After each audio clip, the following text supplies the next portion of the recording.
எந்த தெய்வத்துக்கும் இல்லாத ஒரு வழிபாடு ஐயப்பனுக்கு இருக்கு. அதுதான் இருமுடி வழிபாடு. வாழ்க்கையில எவ்வளவோ வினைகள், எவ்வளவோ துன்பங்கள், எவ்வளவோ பிரச்சனைகள். ஐயப்பா, நான் பட்டதெல்லாம் போதும், இனிமேல் என்னால் துன்பம் பட முடியாது, உன் சன்னதி நோக்கி நான் வருகிறேன், எனக்கு அருள் செய் அப்படின்னு 2 மூட்டையை நாம தூக்கிட்டு போறோம். ஒரு மூட்டை பாவ மூட்டை, இன்னொரு மூட்டை புண்ணிய மூட்டை. இந்த 2 மூட்டையும் போகும்போது நம்ம கூட தான் வரும். ஆனா ஐயனை பார்த்த பிறகு அந்த 2 மூட்டையும் திரும்பவே திரும்பாது. என்ன சொல்றார் ஐயப்பன்?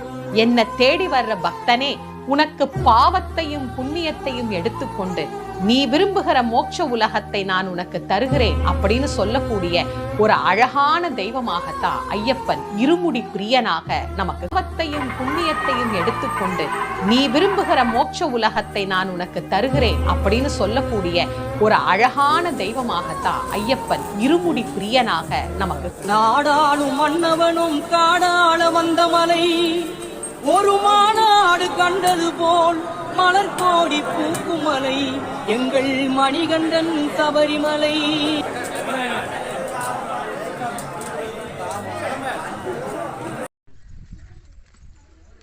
ஹாய் ஃப்ரெண்ட்ஸ், எல்லாரும் எப்படி இருக்கீங்க? நல்லா இருக்கீங்களா? தர்மா சத்யா சேனலை லைக் பண்ணுங்க, ஷேர் பண்ணுங்க, கமெண்ட் பண்ணுங்க. இன்னும் நிறைய வீடியோ நாங்கள் உங்களுக்காக போட்டுட்டு இருக்கோம். சப்போர்ட் பண்ணுங்க. பாய்.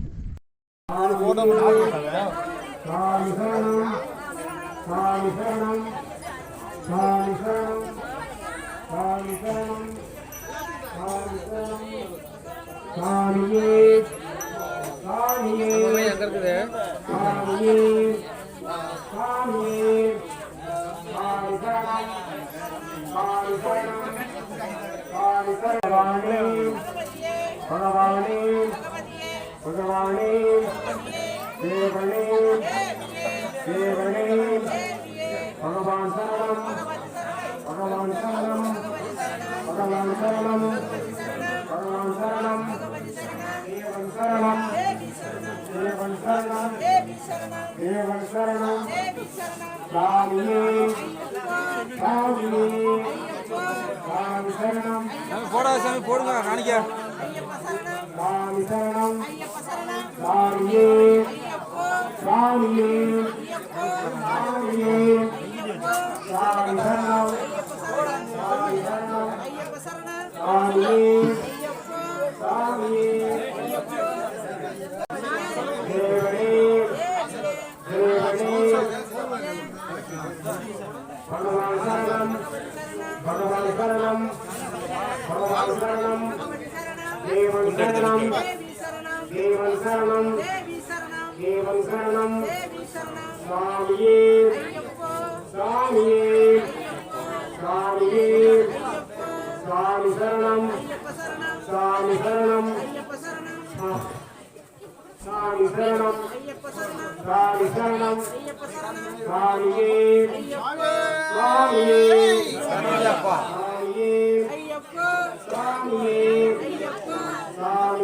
நண்பர்கள் அனைவருக்கும் வணக்கம். இன்று சபரிமலை சாஸ்தா சுவாமி ஐயப்பனின் முழு வாழ்க்கை வரலாற்றையும் இந்த ஒரே வீடியோல நீங்க தெரிஞ்சுக்கலாம்.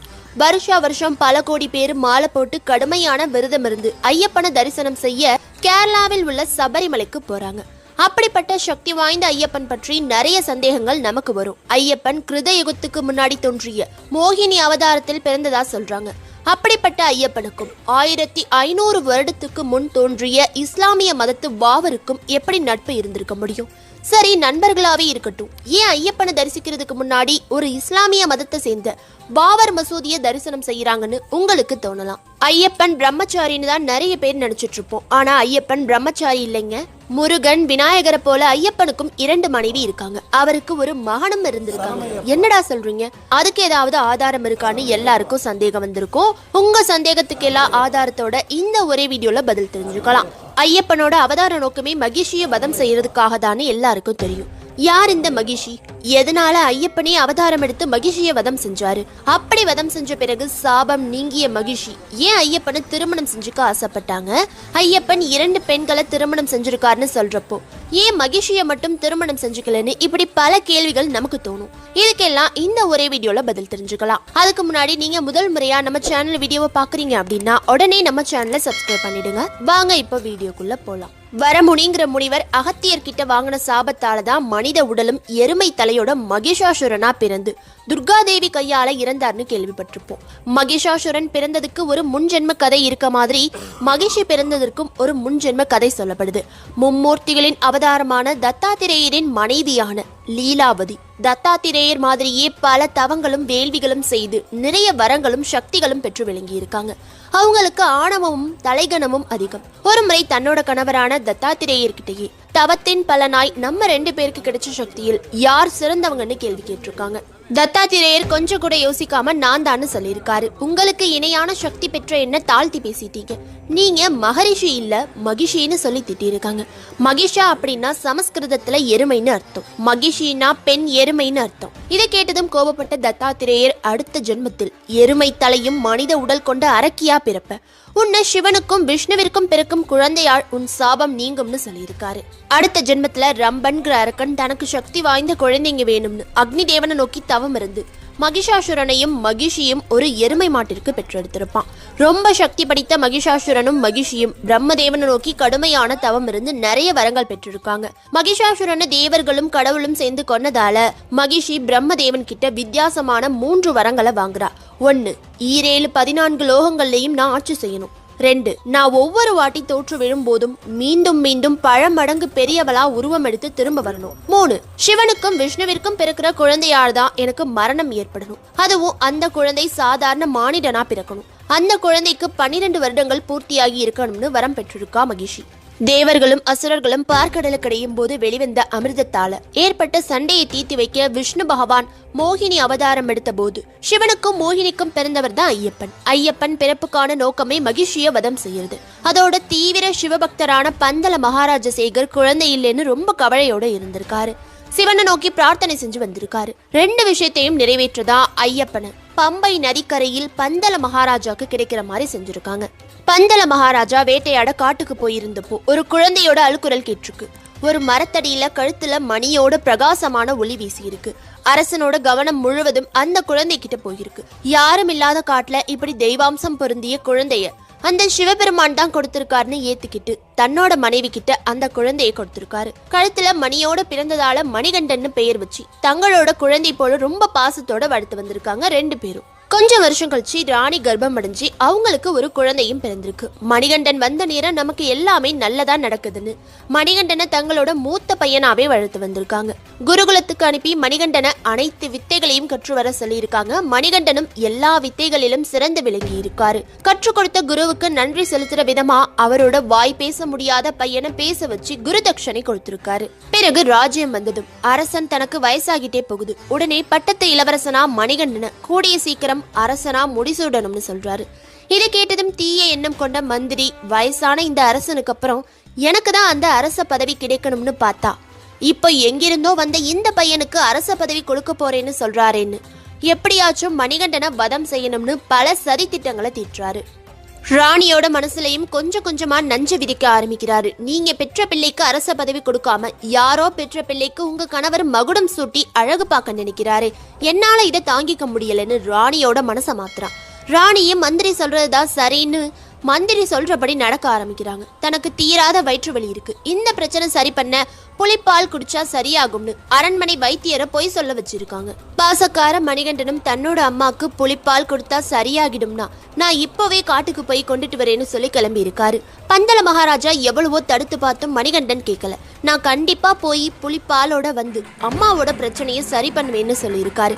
பந்தல மகாராஜா தன்னோட மகன் சாப்பிட்றதுக்காக அவருக்கு பிடிச்ச நெய் பலகாரங்களையும் சிவனோட அருள் எப்போதும் இருக்கணும்னு சொல்லி 3 கண்ணுடைய முழு தேங்காயையும் அதுல விஷ்ணுவை குறிக்கிற மாதிரி நெய்யை நிரப்பி இருமுடி கட்டி அனுப்பியிருக்காரு. இந்த பழக்கம் தான் இன்றைக்கும் இருமுடி கட்டும் போது நடக்குது. 3 கண்ணுடைய தேங்காவில் நெய் நிரப்பி ஐயப்பனுக்கு அபிஷேகம் செய்ய ஒரு பக்கமும் மற்றொரு பக்கம் வழியில சாப்பிட்றதுக்காக தின்பண்டங்களையும் வச்சு அனுப்புறாங்க. நம்ம நல்லபடியா விரதம் இருந்து போயிருந்தா அந்த நெய் எவ்வளோ மாசம் ஆனாலும் வீணா போகாது, அவ்வளோ ஃப்ரெஷ்ஷா இருக்கும். சபரிமலைக்கு போறப்ப தின்பண்டங்கள் சுமை குறைஞ்சி ஐயப்பனுக்குள்ள அபிஷேக பொருட்கள் மட்டும்தான் இருக்கும்.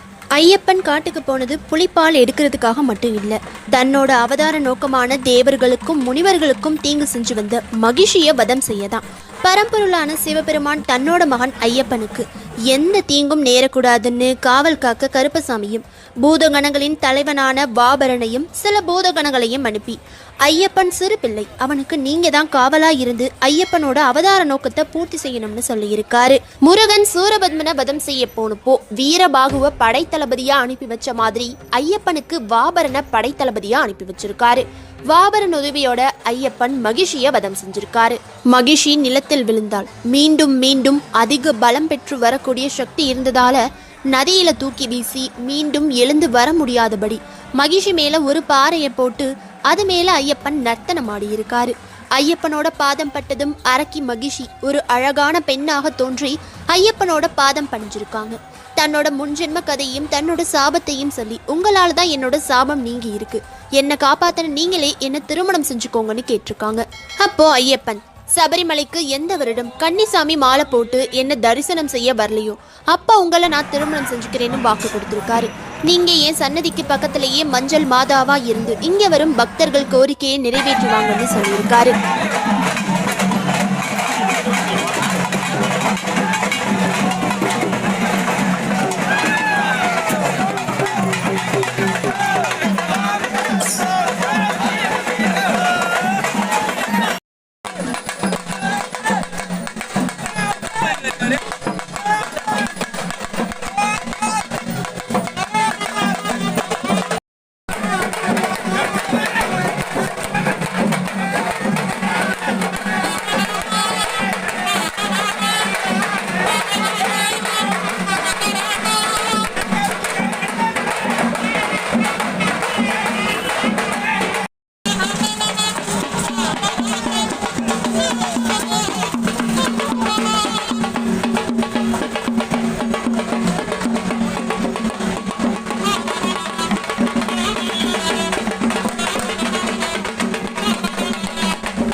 அரக்கி மகிஷி ஒரு அழகான பெண்ணாக தோன்றி ஐயப்பனோட பாதம் பணிஞ்சிருக்காங்க. தன்னோட முன்ஜென்ம கதையும் தன்னோட சாபத்தையும் சொல்லி, உங்களால தான் என்னோட சாபம் நீங்கி இருக்கு, என்னை காப்பாத்தின நீங்களே என்ன திருமணம் செஞ்சுக்கோங்கன்னு கேட்டிருக்காங்க. அப்போ ஐயப்பன், சபரிமலைக்கு எந்த வருடம் கன்னிசாமி மாலை போட்டு என்ன தரிசனம் செய்ய வரலையோ அப்ப உங்களை நான் திருமணம் செஞ்சுக்கிறேன்னு வாக்கு கொடுத்திருக்காரு. நீங்க என் சன்னதிக்கு பக்கத்திலேயே மஞ்சள் மாதாவா இருந்து இங்க வரும் பக்தர்கள் கோரிக்கையை நிறைவேற்றுவாங்கன்னு சொல்லியிருக்காரு. எருமை உருவம் கொண்ட மகிழ்ச்சிய வாபரன் உதவியோட வதம் செஞ்சு எருமை கொல்லியான அந்த இடத்தை எருமேலின்னு சொல்லப்படுது. அந்த எருமேலியில வாபரனை இங்கேயே இருந்து என்ன பார்க்க வரும் பக்தர்களுக்கு எந்த தீங்கும் நேராம பாதுகாத்து காவல் புரிய சொல்லியிருக்காரு. வாபரன் செஞ்ச உதவிக்கு நன்றி கடனா வருங்காலத்தில் ஒரு கோவில் கட்டி என் பக்தர்கள் ஒன்ன தரிசனம் செஞ்ச பிறகுதான் என்ன தரிசனம் செய்வாங்கன்னு சொல்லியிருக்காரு. மகிழ்ச்சியுடனான போரில் வெற்றி பெற்ற சந்தோஷத்தில் வாபரனும் அவரோட நண்பர்களும் வேடமணிந்து நடனமாடி கொண்டாடி இருக்காங்க. அந்த நிகழ்வுதான் பேட்டை துள்ளல்னு இப்பவும் ஐயப்ப பக்தர்கள் கொண்டாடிட்டு வராங்க. எவ்வளவு களைப்பா இருந்தாலும் இந்த இடத்துக்கு போன பிறகு எங்கிருந்துதான் அந்த உற்சாகமும் சக்தியும் கிடைக்குதுன்னு யாருக்கும் தெரியாது. அந்த அளவுக்கு துள்ளி குதிச்சு கொண்டாடுவாங்க. இந்து மத கடவுளான வாபரன காலப்போக்கில் வாபருங்கிற முஸ்லீம் கடவுளா மாத்திருக்காங்க. அதை பற்றி இப்ப பார்க்கலாம். 1500 வருடத்திற்கு முன்பு அரேபிய நாட்டிலிருந்து வந்த இஸ்லாமியர்கள் சில அரசர்களை பல்வேறு காரணத்திற்காக ஆசை வார்த்தை கூறி அடிமைப்படுத்தி வச்சிருக்காங்க. பந்தள அரச குடும்பத்தை சேர்ந்தவர் இஸ்லாமியர்களுக்கு ஆதரவாக எருமேலியில் கூடாரம் அமைத்து ஐயப்ப பக்தர்களிடம் நிதி வசூல் செய்து கொள்ள செப்பு பட்டயத்துல எழுதி கொடுத்திருக்காரு. அந்த இஸ்லாமியர்கள் ஹிந்து தெய்வமான வாபரனை இஸ்லாமியத்தர் வாபர்னு மாத்தி ஒரு பள்ளிவாசலை கட்டி இருக்காங்க. அதோட ஐயப்பனும் வாபரனும் ஒரே காலத்தில் வாழ்ந்தவங்க. வாபர் தான் ஐயப்பன் ஜெயிக்க உதவி செஞ்ச சிறந்த நண்பர்கள்னு ஒரு கதை சொல்லி வராங்க. இதுக்கெல்லாம் ஆதாரம் இல்லாததால நம்ம மக்களும் யோசிக்காம அவங்க சொல்றதையே ஏத்துக்கிட்டு வராங்க. அந்த இடத்துல வாபரன்கிற காவல் தெய்வம் காவல் காக்கிறது உண்மை. எந்த பெயர் சூட்டி வந்தாலும் அந்த இடத்துக்கு ஒரு மதிப்பு உண்டு. சில ஹிந்து நண்பர்கள் ஐயப்பனும் இஸ்லாமிய வாபரும் நண்பர்களா இருந்திருக்க முடியாது, அந்த பள்ளிவாசலுக்கே போகாம நிறைய பேர் நேரடியா ஐயப்பனை மட்டும் தரிசனம் செஞ்சுட்டு வராங்க.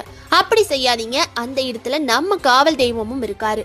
அவர் அருளாலையும் கருப்பசாமி அருளாலையும் தான் நம்ம நல்லபடியா ஐயப்பனை தரிசனம் செஞ்சுட்டு வர முடியுது. ஐயப்பன் மகிழ்ச்சியை வதம் செஞ்சுட்டு புலிகளை பார்க்க போறாரு. புலிகள் எல்லாம் ஐயப்பனை பார்த்து வணங்கி தன்னோட தோல் மேல அமர சொல்லி நூற்றுக்கணக்கான புலிப்படை சூழ பந்தள நாட்டுக்கு வந்திருக்காரு ஐயப்பன். இந்த கண்கொள்ளா காட்சியை பார்த்த எல்லாரும் வாயடைச்சி உறைஞ்சு போய் நின்றுருக்காங்க. யாராலையும் நெருங்க முடியாத புலியோட மடியிலேந்து பால் எடுத்துட்டு வான்னு சொல்லி அனுப்புனா நூற்றுக்கணக்கான புலிப்படை சூழ அரண்மனைக்கு வந்ததை பார்த்து செஞ்ச தவறுக்கு மந்திரியும் மகாராணியும் மன்னிப்பு கேட்டிருக்காங்க. ஐயப்பனும் தன்னோட அவதார நோக்கத்தை சொல்லி முதல்ல எருமேலியில வாபரனுக்கு ஒரு கோவில் கட்டுங்க, பிறகு நான் விடுற அம்பு எங்க போய் விழுகுதோ அங்க எனக்கு ஒரு கோவிலை கட்டுங்க, பக்கத்திலேயே மஞ்சள் மாதாவுக்கு ஒரு சன்னதி கட்டுங்க, இந்த இடத்துல ஒரு மண்டலம் விரதம் இருந்து என்ன தரிசிக்கிற மக்களுக்கு அவங்க வேண்ட வரத்தை நான் கொடுப்பேன்னு சொல்லியிருக்காரு. ஐயப்பன் சபரிமலையில 12 வயது நிரம்பிய வாலிபனாகவும் பிரம்மச்சரிய விரதத்தை கடைபிடிப்பவரா காட்சி கொடுக்கிறாரு. என்னடா ஐயப்பன் பிரம்மச்சாரி இல்ல, அவருக்கு 2 மனைவிகள் இருக்காங்கன்னு சொல்லிட்டு இப்போ நீங்களே ஐயப்பன் பிரம்மச்சாரின்னு சொல்றீங்கன்னு கேட்கலாம். முருகப்பெருமான வட இந்தியாவில் பிரம்மச்சாரி கார்த்திகேயன்னு சொல்லி வழிபடுவாங்க. நம்ம தென்னிந்தியாவில் முருகனுக்கு 2 மனைவிகள் இருக்காங்கன்னு சொல்லி வழிபட்டு வரும். அதே கொஞ்சம் வித்தியாசமா நம்ம பிள்ளையார் பிரம்மச்சாரின்னு சொல்றப்போ வட இந்தியாவில் சித்தி புத்தின்னு 2 மனைவிகள் இருக்காங்கன்னு சொல்லி வழிபட்டு வராங்க. ஆனா ஐயப்பனுக்கு வட இந்தியா தென்னிந்தியா பிரச்சனை எல்லாம் தேவையில்லை. ஒரே மாநிலத்திலேயே அவரை பிரம்மச்சாரியாகவும் வழிபடுறாங்க, 2 மனைவிகளோடவும் வழிபடுறாங்க. முருகனுக்கு எப்படி தமிழ்நாட்டுல அறுபடை வீடுகள் இருக்கோ அதே மாதிரி ஐயப்பனுக்கு கேரளாவில் அறுபடை வீடுகள் உண்டு. அதுல சபரிமலை முதன்மையான இடம். இங்க பிரம்மச்சாரியா காட்சி கொடுக்கிறாரு. ஆரியங்காவுங்கிற இடத்துல ஒரு மனைவியோடவும் அச்சங்கோவில்ங்கிற இடத்துல 2 மனைவிகளோடவும் காட்சி கொடுத்து வராரு நம்ம ஐயப்பன். எல்லாருக்கும் இன்னொரு சந்தேகம் தோணும், அது எப்படி மகிழ்ச்சி ஆசைப்பட்டா மட்டும் கல்யாணம் பண்ணிக்க மாட்டேன்னு சொல்லிட்டு அப்புறம் 2 பொண்ணை ஐயப்பன் திருமணம் செஞ்சுக்கிட்டாருன்னு. அதுக்கு என்ன காரணம்னா மகிழ்ச்சி முன் ஜென்மத்தில் தத்தாத்திரேயரோட மனைவி லீலாவதி. தத்தாத்திரேயர் மும்மூர்த்திகளோட அவதாரம் மாதிரியே லீலாவதியும் துர்கை, சரஸ்வதி, லக்ஷ்மின்னு 3 தேவிகளோட அவதாரமா பிறந்தவங்க. ஐயப்பன் விஷ்ணுவுக்கும் சிவனுக்கும் பிறந்தவர். அதுபடி லீலாவதி அவருக்கு தாய் ஸ்தானம் ஆவாங்க. அது மட்டும் இல்லாம ஒரு பெண்ணை காப்பாற்றியதால ஐயப்பன் லீலாவதியோட ஒரு மகன் ஆவாரு. அதனால்தான் லீலாவதிய மஞ்சள் மாதா, மல்லிகைபுரத்தம்மாவா இருந்து தன்னோட பக்தர்களுக்கு ஆசி வழங்க சொல்லியிருக்காரு. ஐயப்பனோட 2ஆம் படை வீடு அச்சங்கோவில். நிறைய நபர்களுக்கு இருக்கிற சந்தேகம், நம்ம ஊர்ல இருக்க ஐயப்பன் கோவில்கள் எல்லாம் பெண்களை அனுமதிக்கிறாங்களே, ஏன் கேரளா மட்டும் அனுமதிக்கிறது இல்லைன்னு கேட்பாங்க. விவரம் தெரிஞ்சவங்களுக்கும் கேரளா நண்பர்களுக்கும் நல்லா தெரியும். 6 படை வீடுகளான ஐயப்பன் கோவில்கள்ல சபரிமலையில மட்டும் பிரம்மச்சாரியாகவும், மற்ற இடத்துல குழந்தையாகவும், வேட்டை மன்னனாகவும், 1 மனைவி மற்றும் 2 மனைவி என்று குடும்பஸ்தனாகவும் காட்சி கொடுத்து வராரு. இதுல சபரிமலைக்கு மட்டும் குறிப்பிட்ட வயது பெண்கள் வராதீங்க, ஏன்னா அவர் பிரம்மச்சரிய விரதம் மேற்கொள்றதாலன்னு சொல்றாங்க. மற்ற 5 படை வீடுகளுக்கும் பெண்கள் தாராளமா போய் தரிசனம் செஞ்சுட்டு வரலாம். பரசுராமர் தான் தர்மசாஸ்தாவான ஐயப்பனுக்கு தன்னோட கையால சிலைகளை செஞ்சு பிரதிஷ்டை செஞ்சார்னு கேள்விப்பட்டிருப்போம். அதுல நெருப்பு மற்றும் பல இயற்கை சீற்றங்களால் இஸ்லாமிய படையெடுப்பாலையும் பலவிதமான சிலைகள் சேதமடைஞ்சிருக்கு. ஆனா அச்சங்கோவில்ல மட்டும் பரசுராமர் பிரதிஷ்டை செஞ்ச அதே பழைய காலத்து சிலை அப்படியே இருக்கு. அதனாலேயே அச்சன் கோவில் ரொம்ப சிறப்பு வாய்ந்தது. இப்போ ஐயப்பனுக்கு எப்படி திருமணம் நடந்துச்சுன்னு பார்க்கலாம். திருவிதாங்கூர் மன்னருக்கு பட்டு வஸ்திர துணிகளை நெய்து தரும் பணிகளில் மதுரையை சேர்ந்த சௌராஷ்டிரா சமூகத்தை சேர்ந்த சிலர் ஈடுபட்டு வந்திருக்காங்க. அப்படி செய்யற அவங்க பட்டு துணிகளை பாண்டிய நாட்டிலிருந்து திருவிதாங்கூர் அரண்மனைக்கு கொண்டு செல்லும் பணிகள்ல ஈடுபட்டு இருந்திருக்காங்க.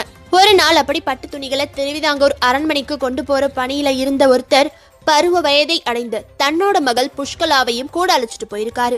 பாண்டிய நாடு வழியே பயணித்த அவர்கள் திருவிதாங்கூர் கணவாய் வழியே சென்று அரண்மனையை அடையலான்னு திட்டமிட்டிருந்திருக்காங்க.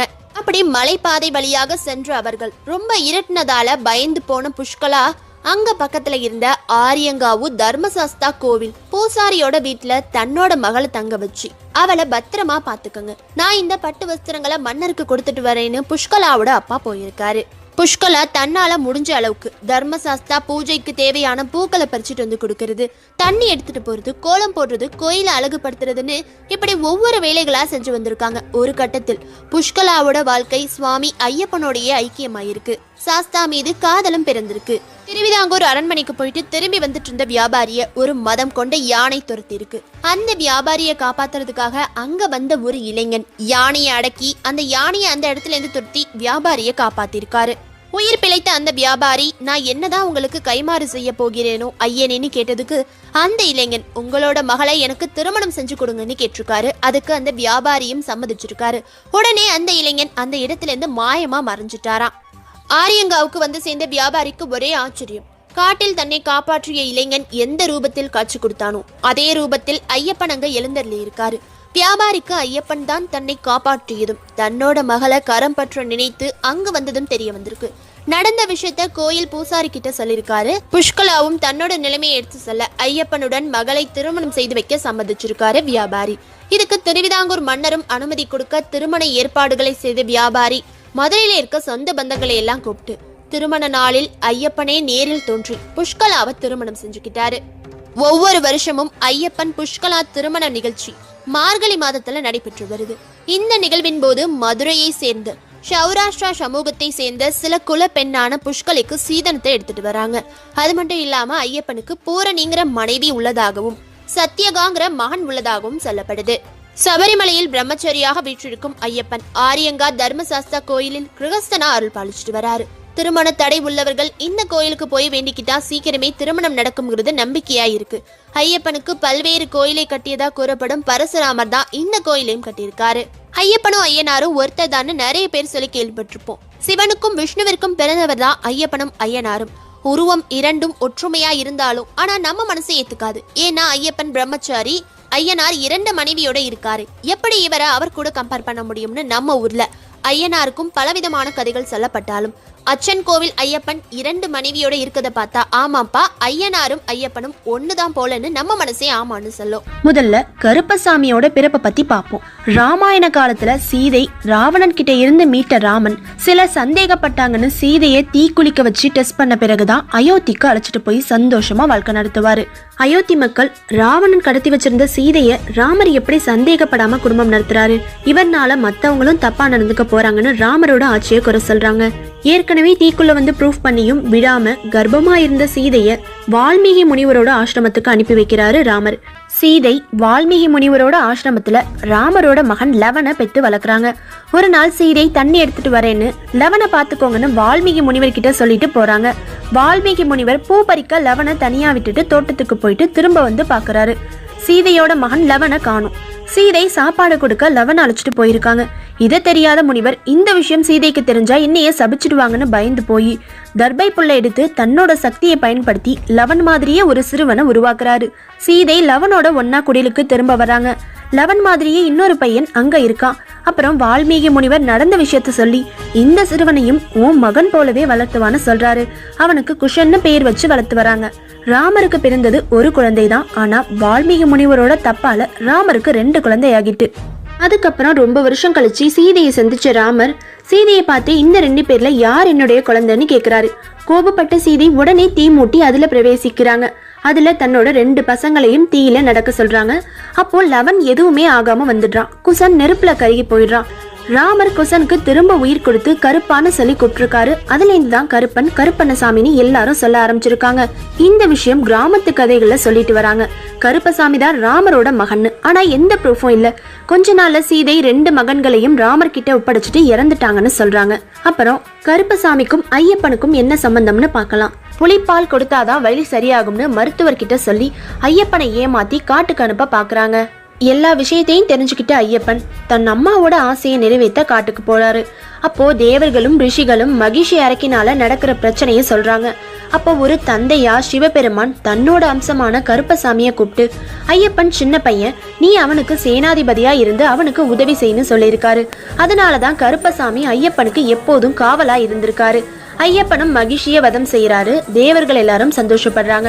அப்போ ஐயப்பனோட ஆசையை நிறைவேற்ற இந்திர தேவன் புலியா மாறி ஐயப்பனை சுமந்து பந்தல நாட்டுக்கு போறாரு. மற்ற தேவர்களும் புலியா மாறி ஒன்னா வராங்க. ஒரு முறை தன்னோட அப்பா பந்தல மகாராஜா தன்னை தரிசிக்க வந்ததால எழுந்திருச்சு மரியாதை கொடுக்க போயிருக்காரு ஐயப்பன். கடவுள் சாதாரண மனுஷங்களுக்காக எந்திரிக்க கூடாதுன்னு சொல்லி தாங்கிட்ட இருந்த துண்டை ஐயப்பன் காலில் போட்டிருக்காரு. அதனாலதான் ஐயப்பன் சிலை கவனிச்சு பாத்தீங்கன்னா 2 கால்லையும் ஒரு துணி கட்டி இருக்க மாதிரி இருக்கும். உட்கார்ந்திருந்த நிலையில இருந்து மேல கொஞ்சம் எந்திரிச்ச போது தடுத்ததால ஐயப்பன் சிலை அப்படி காட்சி கொடுத்திருக்காரு. யாரெல்லாம் ஐயப்பனும் ஐயனாரும் ஒருத்தர்னு நம்புறீங்க? இந்த வீடியோ எப்படி இருந்துச்சு? புதுசா நீங்க ஐயப்பன் பற்றி என்னெல்லாம் தெரிஞ்சுக்கிட்டீங்கன்னு கமெண்ட்ல சொல்லுங்க.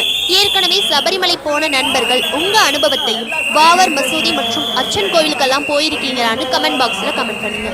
இது போல மேலும் பல சுவாரஸ்யமான ஆன்மீக தகவல்களை உடனுக்குடன் தெரிந்து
ரெக்கார்டு வச்சிருக்கடா.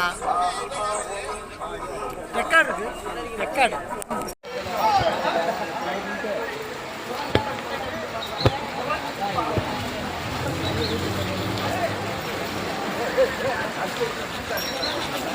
கயிறு